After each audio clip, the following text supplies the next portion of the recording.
మనసు ఆరోగ్యంగా ఉంటేనే మనిషి ఆరోగ్యంగా ఉంటాడు. మనసు ఆరోగ్యంగా ఉండాలంటే గతాన్ని తక్కువగా ఆలోచించాలి, భవిష్యత్తును ఎక్కువగా ప్రేమించాలి నేస్తమా.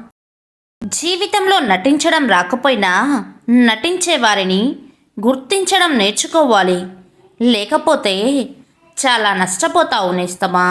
జీవితంలో అందరికీ నచ్చినట్లు బ్రతకాలి అనుకుంటే మరో జన్మలో డబ్బుగా మాత్రమే పుట్టాలి నేస్తమా. అవసరాన్ని బట్టే మనుషులు. ఎప్పుడైతే మన అవసరం తీరుతుందో మనతో మాట్లాడే విధానం కూడా మారిపోతుంది నేస్తమా. మన జీవితంలోకి ఎంతమంది వచ్చినా, ఎన్ని సిరులు వచ్చినా అన్నం పెట్టిన వారిని, అన్నిటికీ నేనున్నాను నువ్వు ముందుకు వెళ్ళు అని ధైర్యం ఇచ్చిన వారిని, ఆశ్రయం ఇచ్చిన వాకిలిని ఎప్పుడు కూడా మరవకూడదు నేస్తం.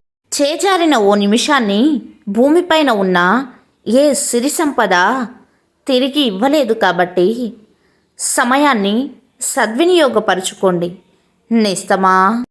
కష్టపడే దాంట్లో మన గౌరవం ఉంటుంది, మోసం చేసే దాంట్లో మన పతనం ఉంటుంది. నిజాయితీగా ఉన్నంత వరకు ఒకరి ముందు నటించాల్సిన అవసరం లేదు నేస్తమా. నీ జీవితం ఒకరి చేతుల్లో ఆటబొమ్మ కాకూడదు. ఓటమి అయినా, గెలుపైనా, బాధైనా, బరువైనా, నష్టమైనా, కష్టమైనా నీ జీవితం నీ చేతుల్లోనే ఉండాలి నేస్తమా.